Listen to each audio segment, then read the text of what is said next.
Cardinal News is telling the little-known stories of Virginia's role in our country's march to independence. As we head toward America's 250th anniversary, we'll examine the events, people, and places that shaped the Commonwealth and the nation. Together we can better understand the role of our ancestors beyond what's in the history books. This is Cardinal 250, made possible in part by funding from the Virginia American Revolution 250 Commission. Hello and welcome to Cardinal News 250. I'm Dutchie Jessee with Cardinal News. The Cardinal News 250 project talks mostly about the little-known stories of particularly Virginia figures in the march toward the American Revolution. Today's story is a little more well-known. It's about Patrick Henry's famous speech, considered one of the 10 greatest speeches in American history.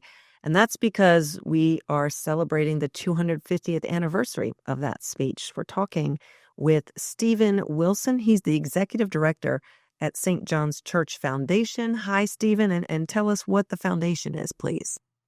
Well, Dutchie, thank you so much for having me today. The St. John's Church Foundation is a 501c3 nonprofit organization.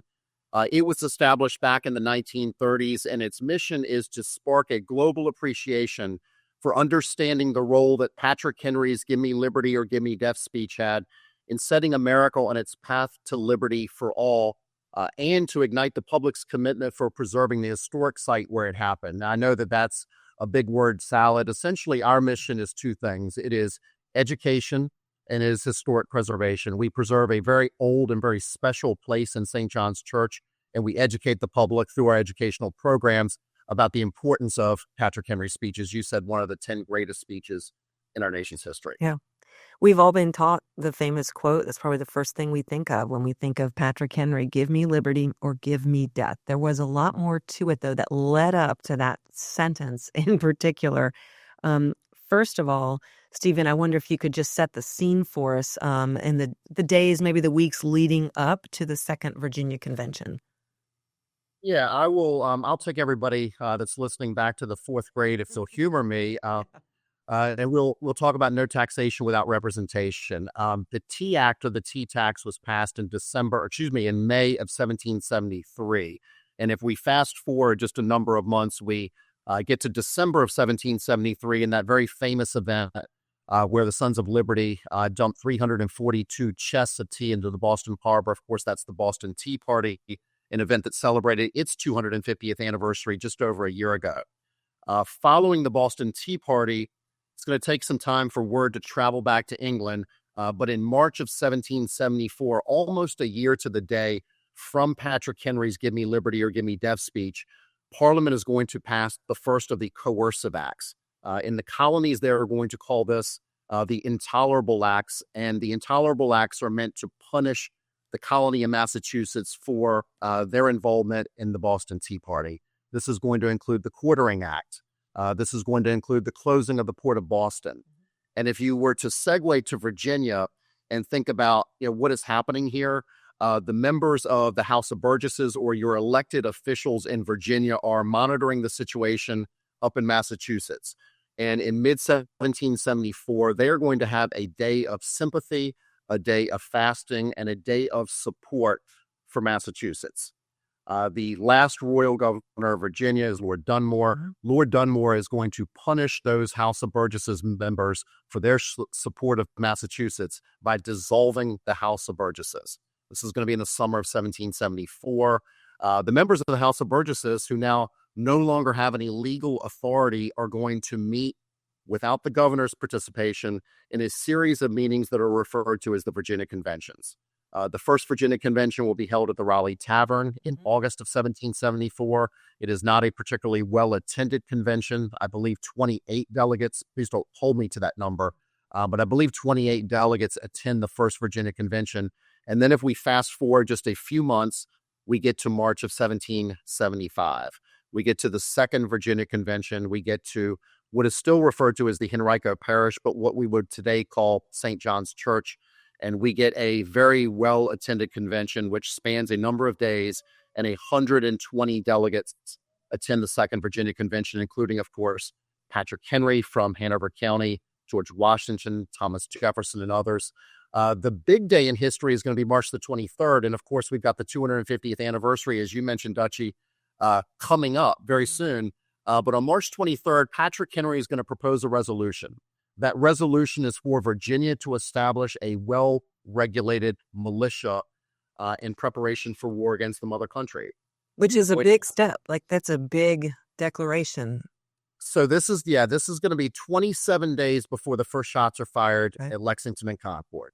The only colony that has a militia established is Massachusetts.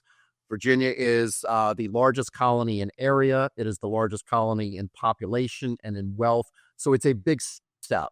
And you're going to have many at St. John's Church who are going to be very much against Patrick Henry's resolution. And there will be arguments and debates going back and forth. And all of this will culminate with Patrick Henry's immortal speech when he, cries, "Give me liberty or give me death." Right. So before we get into that speech, remind us who Patrick Henry was, leading up to that. What role had he already been playing? Was he well known at that time? Set the scene for us there as far as the context of who he was. Yeah, so Patrick Henry is a relatively young delegate. He is going to be one of two delegates to the convention who is representing Hanover County. He's 38 years old. There are delegates who are far more senior at St. John's Church during the convention. But he is well known, and he is regarded throughout the colony as being the greatest orator in the Commonwealth of Virginia. He is an attorney by trade. He helped run the Hanover Tavern. He was instrumental in the Parsons Cause trial back, a number of years earlier. But he is very well known despite his relatively young age. So you mentioned these resolutions and the call by him to establish a militia in Virginia. And you mentioned that was a big debate. That was a big controversy. Not everyone was agreeing about that. So is it right then and there, like right after some of the arguing back and forth, that he gives that speech? And do we know, was it extemporaneous? So it was. One of the questions that we are asked all the time is, where is the speech? And there is unfortunately no written account of the speech. Henry was known as not writing his speeches down. Okay. So what we don't know is, did he practice the speech? Did he know exactly what he was going to say, or was he reacting to the arguments and debates that were happening by his fellow delegates? That we do not know. So it was extemporaneous. Perhaps he practiced it, in advance. Perhaps he did not. What happens? I'm going to have you read from it shortly, but for right now, we'll skip ahead. So what happens after he gives the speech that we know?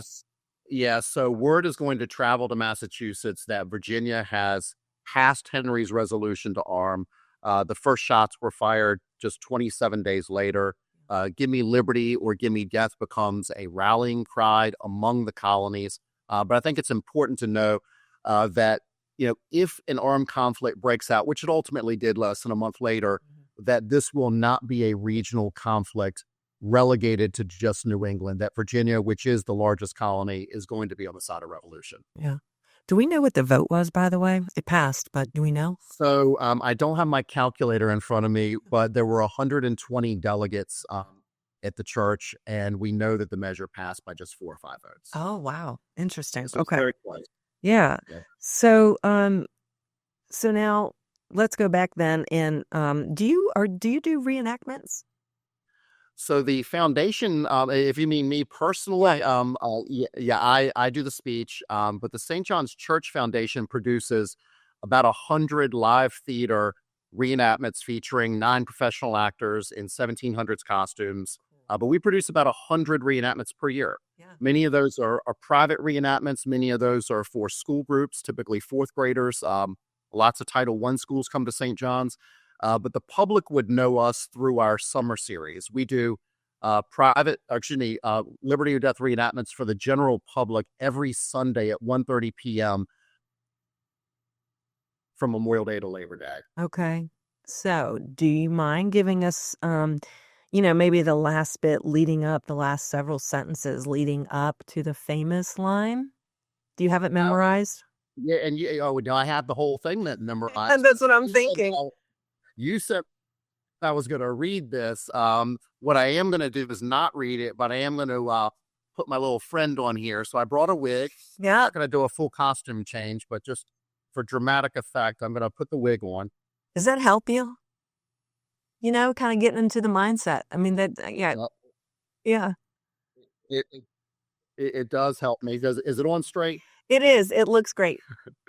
Okay. Thank you very much. So what I'll do is I'll do the first paragraph or two, and then I'll skip ahead to the dramatic conclusion. Patrick Henry's going to call to the president of the convention, Peyton Randolph. Peyton Randolph will say, it's the delegate from Hanover County, Mr. Patrick Henry. The floor is yours, sir. I will then stand up and I will say, no man thinks more highly than I do of the patriotism as well as the abilities of the very worthy gentleman who had just addressed this house. But different men oftentimes see the same subject in different lights. So I shall hope that it not be thought of as disrespectful to those gentlemen if, entertaining as I do opinions of a character very opposite to theirs, I shall set forth my sentiments freely and without reserve. This is no time for ceremony.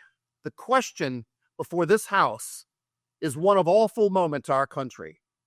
For my own part, I shall consider it as nothing less than a question of freedom or slavery, and in proportion to the magnitude of the subject ought to be the freedom of the debate. It is only in this way in which we can hope to arrive at the truth and to fulfill our great responsibility to God and to our country. So that is the opening section of the speech. Henry is, at this point, very calm. He is showing respect to his fellow delegates. But if we move to the end of the speech, it's a lot more fiery, a lot more dramatic. So here's the end of the speech.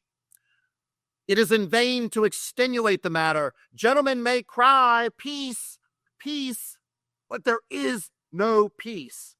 The war has actually begun. The next gale that sweeps from the north shall bring to our ears the clash of resounding arms. Our brethren are already in the field. Why stand we here idle? What is it that the gentlemen wish? What would they have? Is life so dear or peace so sweet as to be purchased at the price of chains and slavery? Forbid it, Almighty God. I know not what course others may take, but as for me, give me liberty or give me death. The end. That's really good. That's exciting. That's This is where I remove the wig. yeah, and become Stephen again. So great. Thank you. And how exciting. And it's just so interesting to me because on black and white on the page when we're back in fourth grade, as you said, when there were physical textbooks and all that stuff, you can picture it. There may be like artist renderings, things like that, but bringing it to life today through, just basically taking on the character is so interesting. We've had a few guests in this podcast series, Stephen, that have done that, and I always love it. So thank you for doing that. I enjoy it. Yeah. So let's get on. We know how that turned out. Very, very consequential and dramatic. Let's get to present day now and what the St. John's Church Foundation is doing to mark 250th anniversary of this speech. Yeah, so the big day is Sunday, March the 3rd. We are going to produce 3 of our live theater reenactments. The church at a maximum capacity holds about 325 people. And I'm going to give you the bad news first, but I'll give you the good news. The bad news for all of the viewers is that all 3 of the Liberty or Death reenactments are sold out. So there will be one at 1:30 p.m., one at 3:30 p.m., and another one at 5:30 p.m. Now, following the 5:30 p.m. performance, we are going to have a descendant of Patrick Henry, and his name is Patrick Henry Jolly. He will be here at about 6:30 to deliver. He will enact his ancestor's speech. He will do a one-man performance. This is free and open to the public. So come one, come all for that. But the good news, I gave you the bad news first. The good news is that anybody in the world with an internet connection can watch the 1:30 p.m. reenactment at www.va250 CN250.org. They are our planning partner, the Virginia 250 Commission, and they have been very gracious and offered to live stream the reenactment. Great, great. And we partner with them for this podcast. So, Stephen, we're living in a very divisive time. I think it feels to us currently like, oh, it's never been more divisive. When the truth is, this has long been, this is really humanity wherever you go. But it's tradition in our government, our founding, even the founding was fraught with division. Not everyone was in favor of, the revolution itself. When you are taking part in this, and this, you work at the foundation, so you're kind of living in history a lot. Do you find it useful, especially today, like something, I guess, meaningful when we all stop and share in this historic moment and how it all started? Do you find it can be unifying, or at least feel unifying when you're doing it? So, I do. I guess that's the short answer is yes. We are, of course, a non-political organization. I love to tell people I'm not in the political commentary business. I'm in the St. John's business. But I think the speech and where it happened is a reminder that, Virginia had a major place in the American Revolution, and not just Yorktown, but in the beginning. 27 days before the shots were fired, we like to say that it was at St. John's Church where the spark for the American Revolution was ignited. It was at St. John's Church where liberty, truly found its voice. So we find that it, I'm biased, obviously, but we find that it's a very unifying thing, not political. Yeah.